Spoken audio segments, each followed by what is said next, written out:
मो घरे मो छड़ा मो बापा मो बोऊ और मो दीदी रहंती। मो दीदी ना रूपाली। दीदी मो ठारू 2 वर्ष बड़। आमी दुई भौणी दुई संग भई रहथुलु। आमी परस्पर सह सब विषय रे कथा हेउथुलु। गला वर्ष दीदी रा बाहाघर हेछि। बाहाघर रा 3 मास परे जेतेबेले से सासु घरु आम घर को आसिला एते दिन परे से मते देखि कि बहुत खुशी हैला। दीदी रा मोर आमी बहुत कथा हेलो। दीदी को कथा कथा रे तारा और जीजू को बिहा देही विषय रे पचारिली। दीदी कहिला कोन कहबियो मेघना तो जीजू गोटे बहुत बड़ दुष्ट जो दिन ठू मु बाहा होई कि सेठिकी जाईछि सेहि दिन ठू से मते सब दिन राति रे पूरा लगन करी अति निर्धुम भाबरे मु दिहंती। जेते मना कले भी से मो कथा सुनंती नाही। आउ देही देही मो बिया को दर्श करि देंते मु कहिली ताहेले त तते बहुत कष्ट होथिबो। दीदी कहिला हम लो मेघना हेले से कष्ट रे गोटे अलग प्रकार रो मजा मिले आउ बहुत बढ़िया लागे। दीदी पुनी कहिला तो जीजू सह बिहा देही न होई मु एठी केमिति रहिबी जानि पारुनी। मु भाबुछि एठी 10-15 दिन रही मु तांको पाखको पळेइदी आ सतको सत 10 दिन परे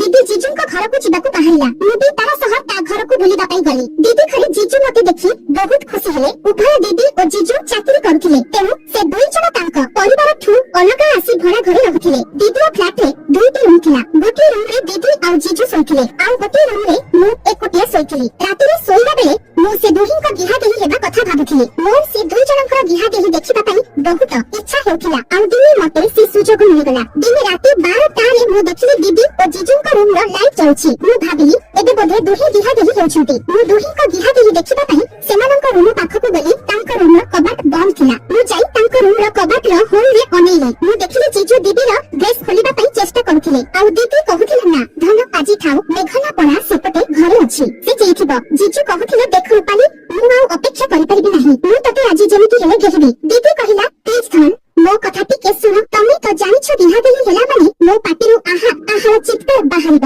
ଆଉ ସେଇଟା ଯଦି मेघनाକୁ ଶୁଭିବ ସେ କଣ ଭାବିବ କହିଲା। जीजू କହିଲେ ତୁ ବି ଜାଣିଛୁ ତୁ ଚିତ୍କାର କଲେ ମତେ ଘେରିବା ପାଇଁ ବହୁତ ମଜା ଲାଗେ। मेघनाକୁ ଶୁଭିଲେ ପଛେ ଶୁଭୁ କିନ୍ତୁ ମୁଁ ତତେ ଆଜି ନିଶ୍ଚୟ ଘେରିବି। ଏ କଥା କହି ସାରିବା ପରେ दीदीର ଶାଢ଼ୀକୁ ଖୋଲିଦେଲେ ଆଉ दीदीକୁ ପଛପଟୁ ଧରି दीदीର ବ୍ଲାଉଜ ଖୋଲିବାକୁ ଲାଗିଲେ। दीदी जीजूଙ୍କୁ ତାର ବ୍ଲାଉଜ ଖୋଲିବାରୁ ଅଟକାଉଥିଲା କିନ୍ତୁ जीजू ବ୍ଲାଉଜ ଖୋଲିଦେଲେ। ତାପରେ ସେ दीदीକୁ ବୁଲାଇକି ଧରି दीदीର ବ୍ରା ହୁକକୁ ଖୋଲିଦେଲେ। ଏବେ दीदी ଖାଲି ଗୋଟେ ସାୟା ପିନ୍ଧୁଥିଲା। जीजू ଜୋର ଜବରଦସ୍ତ दीदीର ସାୟାର ଡୋର ଖୋଲି ସାୟାକୁ ବି ବାହାର କରିଦେଲେ। ତାପରେ ସେ दीदीର ପୁରା ଦେହକୁ କିସ୍ କରିବାକୁ ଲାଗିଲେ। ଯେତେବେଳେ ସେ दीदीର ବିୟାକୁ ଚାଟିଲେ दीदी ଚିତ୍କାର କରିବା ଆରମ୍ଭ କଲା ଆହା ଆହା ଆହା ଆହାର। ତାପରେ जीजू ତାଙ୍କର ପେଣ୍ଟ ଖୋଲିଲେ। जीजूଙ୍କ ବାଣ୍ଡ ଦେଖି ମୁଁ ଆଶ୍ଚର୍ଯ୍ୟ ହୋଇଗଲି। जीजूଙ୍କ ବାଣ୍ଡର ଲମ୍ବ ପ୍ରାୟ 7 ଇଞ୍ଚ ହେବ। दीदी କହିଲା ତମ ବାଣ୍ଡ ପଶିଲେ ମତେ ଇଏ ନା ବହୁତ କାଟିବ। जीजू दीदीର କଥାକୁ ଶୁଣିଲେ ନାହିଁ ଆଉ जीजू दीदीର ବିୟାରେ ନିଜ ବାଣ୍ଡ ପୁରେଇଥିଲେ। दीदी ତାର ଓଠକୁ ଚାପି ଦେଇଥିଲା ଯାହା ଦ୍ୱାରା ତା ଚିତ୍କାର ବାହାରକୁ ନ ଶୁଭିବ କିନ୍ତୁ जीजू ଧକ୍କା ଦେବା ମାତ୍ରେ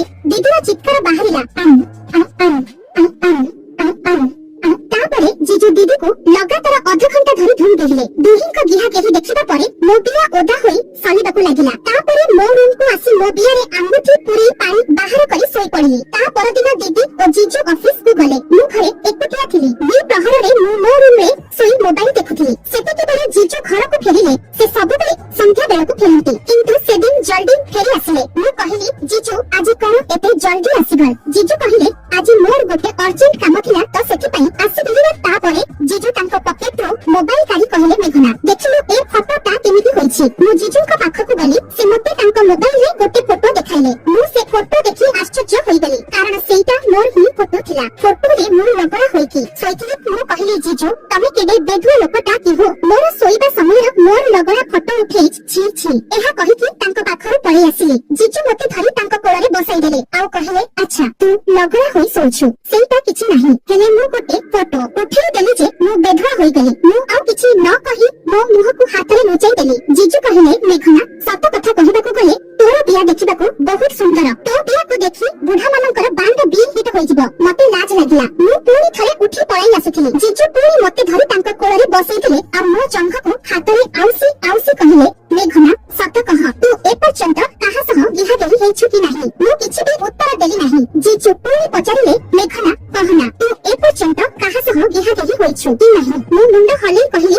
ନା। जीजू କହିଲେ ତାହେଲେ ତ ତତେ ଦେଖିବାକୁ ପାଇଁ ବହୁତ ମଜା ଲାଗିବ। ତୋର ବିହା ସିଲ୍ ବି ଆଜି ପର୍ଯ୍ୟନ୍ତ ଫାଟି ନଥିବ। ମୁଁ ଆଶ୍ଚର୍ଯ୍ୟ ହୋଇ जीजूଙ୍କୁ କହିଲି ସିଲ୍ କି ସିଲ୍? जीजू କହିଲେ ସବୁ କୁଆରୀ ଝିଅ ମାନଙ୍କର ବିୟା ଭିତରେ ଗୋଟେ ଝିଲି ଦ୍ୱାର ବନ୍ଦ ହୋଇକି ଥାଏ। ଯେତେବେଳେ ବାଣ୍ଡ ପ୍ରଥମ ଥର ପାଇଁ ବିୟା ଭିତରକୁ ପଶେ ସେତିକି ବେଳେ ସେ ଝିଲି ଫାଟିଯାଏ। ତାକୁ ବିୟା ଫାଟିବା ବୋଲି କୁହାଯାଏ। କୁହାଯାଏ। ତାପରେ ଜିଜୁ ତାଙ୍କ ହାତ ମୋ ସ୍କର୍ଟ ଭିତରେ ପୁରେଇଥିଲେ। ମୁଁ ତାଙ୍କ ହାତକୁ ରୋକିବାକୁ ଚେଷ୍ଟା କଲି, କିନ୍ତୁ ଜିଜୁ ମୋ ସ୍କର୍ଟକୁ ଉପରକୁ ଉଠାଇ ମୋ ପେଣ୍ଟି ଖୋଲିବାକୁ ଲାଗିଲେ। ମୁଁ କହିଲି, ନା ଜିଜୁ, ନା, ଛାଡ଼ ମତେ। ଜିଜୁ ମୋ କଥା ଶୁଣିଲେ ନାହିଁ, ଆଉ ସେ ମୋ ପେଣ୍ଟିକୁ ଖୋଲିଦେଲେ, ଆଉ ମୋ ଦିହକୁ ହାତରେ ସଲେଇବାକୁ ଲାଗିଲେ। ମୁଁ ଆଉ କିଛି କହୁନଥାଏ। ତାପରେ ଜିଜୁ ମୋ ସାର୍ଟର ବଟନ ଖୋଲି ସାର୍ଟକୁ ବାହାର କରିଦେଲେ, ଆଉ ତାପରେ ସେ ମୋ ବ୍ରାର ହୁକ୍ ମଧ୍ୟ ଖୋଲିଦେଲେ। ସେତେବେଳକୁ ମୋ ଦୁଧ ପୁରା ଟାଇଟ୍ ହୋଇସାରିଥିଲା। ଜିଜୁ ମୋ ଦୁଧ ସହ ଖେଳିବାକୁ ଲାଗିଲେ। ତାପରେ ଜିଜୁ ମୋ ବିଆ ହାତ ମାରିଲେ। ମୋ ବିଆ ସେତେବେଳକୁ ପୁରା ନାଳ ନାଳ ହୋଇଯାଇଥିଲା। ଜିଜୁ କହିଲେ, ମେଘନା, ଏବେ ତୋର ବିଆ ପୁରା ଓଦା ହୋଇଗଲାଣି, ମାନେ ତୋ ବିଆ ଏବେ ଗିହା ଖାଇବା ପାଇଁ ରେଡି ହୋଇଗଲାଣି। ମୁଁ କହିଲି, ନା ଜିଜୁ, ଖାଉ, ମତେ କାଟିବ।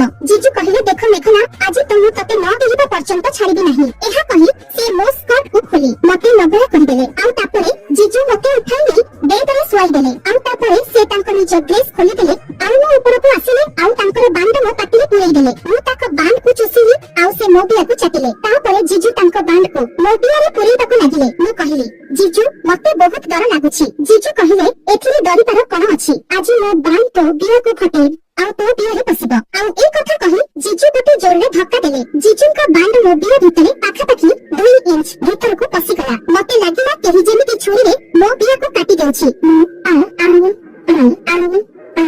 ହେବାକୁ ଲାଗିଲି। ଜିଜୁ କହିଲେ, ମେଘନା, ଏଇଟା ତ କିଛି ନୁହଁ, ଅସଲ ଦିହରା ତ ଏବେ ଆରମ୍ଭ ହେବ। ଏହା କହି ସେ ବାଣ୍ଡକୁ ଭିତର ବାହାର କରି ଅତି ନିର୍ମମ ଭାବେ ଧକ୍କା ମାରି ଚାଲିଲେ। ଜିଜୁଙ୍କ 7 ଇଞ୍ଚ ବାଣ୍ଡ ମୋ ପେଟ ଭିତରକୁ କେତେ ଦୂର ପଶିଲା ମୁଁ ଜାଣି ନାହିଁ। ମୁଁ ପ୍ରତ୍ୟେକ ଧକ୍କାରେ ଚିତ୍କାର କରୁଥିଲି, ଆଉ ସେ ମତେ ଡେଲି ଚାଲିଥିଲେ। ବହୁ ସମୟ ପରେ ମତେ ଲାଗିଲା ଯେ ମୋ ବିଆ ଭିତରୁ କିଛି ବାହାରୁଛି। ମୁଁ ନିଜକୁ ସମ୍ଭାଳି କରିପାରିଲି ନାହିଁ, ଆଉ ଜିଜୁଙ୍କୁ ଜୋରରେ କୁଣ୍ଡି ପକେଇଲି, ଆଉ କହିଲି, ଆହା, ଆହୁରି ଆହକୁ ଜିଜୁ ଦିଅ, ଆହୁରି ଜୋରରେ ଗିହା, ଆହୁରି ଜୋରରେ ମୋ ବିଆକୁ ଫଟେଇ ଦିଅ। ଜିଜୁ ବି ଅଟକି ନଥିଲେ, ସେ ଧକ୍କା ଦେଇ ଚାଲିଥିଲେ। କିଛି ସମୟ ପରେ ମୋ ବିଆରୁ କିଛି ଲାଲ ପାଣି ବାହାରି ପଡିଲା, ଆଉ ମୁଁ ଥକି ହାଲିଆ ହୋଇଗଲି। ଜଣା ନାହିଁ ମୁଁ ଶୋଇପଡ଼ିଲି ନା ଅଚେତ ହୋଇଗଲି। ଯେତେବେଳେ ମୋ ଚେତା ଫେରିଲା, ମୁଁ ଦେଖିଲି ଜିଜୁ ମୋ ପାଖରେ ନଗଳା ହୋଇ ବସିଥିଲେ। ଯେତେବେଳେ ମୁଁ ଯିବା ପାଇଁ ଉଠିଲି, ଜିଜୁ କହିଲେ, ତୁ କୁଆଡ଼େ ଯାଉଛ? ତୋର ତ ବାହାରି ପଡିଲା, ମତେ ବି ବାହାର କରିବାକୁ ଦେ। ଏକଥା କହି ଜିଜୁ ପୁଣି ମୋ ଉପରେ ଚଢିଗଲେ, ଆଉ ମୋର ବିଚରା ଦୁଃଖୀ ବିଆରେ ଗୋଟିଏ ଝଟକାରେ ତାଙ୍କର ପୁରା ବାଣ୍ଡକୁ ପୁରେଇ ଦେଲେ। ମୁଁ କାନ୍ଦୁଥିଲି, ସେ ମତେ ଦେହୁଥିଲେ। କିଛି ସମୟ ଗିହା ଦେଲି ପରେ ମତେ ତାଙ୍କ ବାଣ୍ଡ ଆହୁରି ଟାଣ